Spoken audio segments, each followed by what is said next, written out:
बिस्मिल्लाहिर्रहमानिर्रहीम।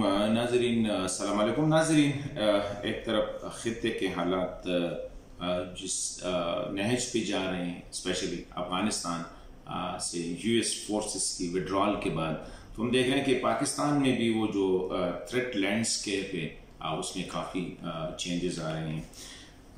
Internal security के हवाले से अगर हम देखें तो सिचुएशन काफ़ी डिटेरिएट लग रही है। इसी तरह जो टेरर अटैक्स हो रहे हैं उसमें काफ़ी अपटिक आई है, यानी ऊपर की तरफ जा रही है। और इंटरेस्टिंग बात यह है कि दासू का जो कोहिस्तान में जो चाइनीज़ बस पे जो अटैक हुआ है, या इससे पहले जौहर टाउन लाहौर में हुआ है, उससे पहले सेरेना होटल क्वेटा में जो हुआ है, तो सब जो है वो तकरीबन एक जैसे हैं। जितने भी हैं सेरेना होटल में या जौहर टाउन या दासू में, तो ये व्हीकल बाउंड जिसे कहते हैं इम्प्रोवाइज डिवाइसेस लगाए गए, यानी गाड़ियों में जो एक्सप्लोसिव मटेरियल है उसको फिट किया गया है।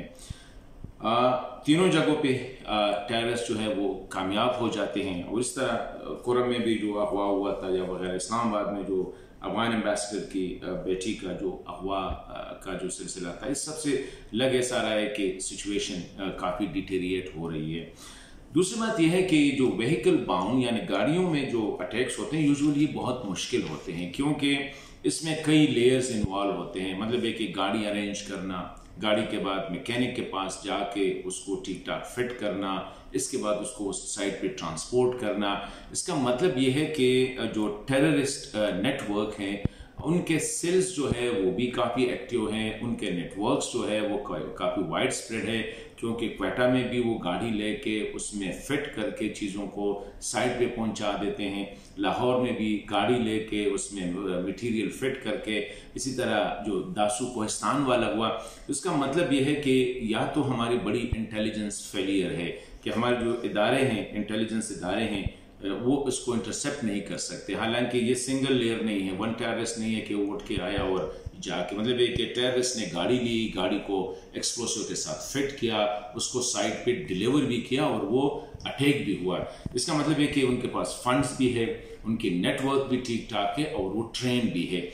ऐसे हालात में हमने करना क्या होगा? एक तो यह है कि बदकिस्मती से पाकिस्तान का जो नेशनल एक्शन प्लान बना था और जो काउंटर टेरर जितने गेन्स हमने किए हैं, वो लग ऐसा रहा है कि हम उसको लूज कर रहे हैं। हम उसको जो है दोबारा वो हाथ से, वो जो गेन्स है, वो जो कामयाबियां हैं, या तो वो टाइमली थी या वो डीपली सिक्योर्ड नहीं थी, डीप रूटेड नहीं थी, पॉलिसी के तहत नहीं थी, मतलब हिट एंड रन के तहत हुई थी। इसी वजह से जो 2015 से लेकर जो 2020 का पीरियड है, इसमें जो टेररिस्ट एक्टिविटीज में या इंसर्जेंसी में जो कमी आई थी, या तो ये एक लल पीरियड था और हमने इसको पीस पीरियड समझ के बड़े रिलैक्स हो गए कि जी हमने दहशतगर्दों के खिलाफ कामयाबियां हासिल की है। हालांकि अभी इस अपटिक के बाद जो जौहर टाउन, सेरेना होटल, दासू वगैरह या इस्लामाबाद में जो वाकयात हो रहे, इससे ये लग ऐसा रहा है कि टेररिस्ट या जो है उनके नेटवर्क जो है वो हाइबरनेशन में गए थे, वो ख़त्म नहीं हुए थे। और हमने मुफ्त में आके फ्रॉम टेररिज्म टू टूरिज्म वगैरह, फ्रॉम एक्सट्रीमिज्म टू मॉडरेटिज्म एटसेट्रा, इस किस्म की हमने वो ड्रम जो है वो बजाना शुरू किए। हालांकि हमें एक होलिस्टिक व्यू पे जाना चाहिए था। पाकिस्तान का प्रॉब्लम यह है कि इस वक्त भी हमारे पास कोई एक coherent all own national internal security policy नहीं है। जो 2014 में हमने जो हशर किया था नेशनल सिक्योरिटी पॉलिसी का, वो तो ख़त्म हो गई। फिर हमने एक और नेशनल सिक्योरिटी पॉलिसी 2019 से 2023 के लिए जो एक नेशनल सिक्योरिटी डॉक्यूमेंट तैयार किया है, एंड आई थिंक सो फार उसने लाइट ऑफ द डे जो है वो देखा नहीं है।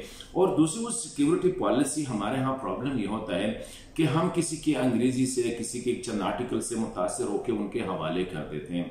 हालांकि चाहिए तो ये कि नेशनल सिक्योरिटी पॉलिसी तमाम सियासी जमातों की कंसेंसस से बने, तब जाके जिस तरह एपीएस का वाकया हुआ था 2014 और उसके बाद जो नेशनल कंसेंसस क्रिएट किया गया था, उसको आगे ले जाना चाहिए था। और मेरे ख्याल में हम बहैसियत रियासत उसमें नाकाम हो गए, नंबर 1। नंबर 2, वो जो 20 पॉइंट्स थे national security national action plan का, उसको अपग्रेड करना चाहिए, ताकि जो जो पॉइंट्स उसमें हो गए हैं, कराची का ऑपरेशन हो गया है, जगह जगह स्लीपिंग सेल्स वगैरह, मदरसा रिफॉर्म्स वगैरह, तो उसमें और चीज़ें इंक्लूड करनी चाहिए थी। लेकिन हमारे यहाँ प्रॉब्लम ये है कि जब हमने देखा कि थोड़ी बहुत कामयाबी हासिल हुई तो हमने टैग लगा के रिलैक्स हो गए कि we have got a big things. तो ये चीज़ें हैं। ऐसी सिचुएशन में गॉड फॉरबिड, खुदा ना करे, लेकिन जो सिचुएशन अफगानिस्तान में मर्ज हो रही है और जो हम देख रहे हैं कि टीटीपी वगैरह पाकिस्तान के स्पेशली जो साबका कबायली इलाके थे अब मर्ज डिस्ट्रिक्ट से रिपोर्ट्स जो आ रही है, वहाँ पे सिक्योरिटी फोर्सेस पे अटैक्स हो रहे हैं, वहाँ पे लोकल लोगों को बत्ते के लिए लेटर्स भी आ रहे हैं। अफगानिस्तान से क्रॉस बॉर्डर इन्फिल्ट्रेशन में जो है इजाफा हुआ है।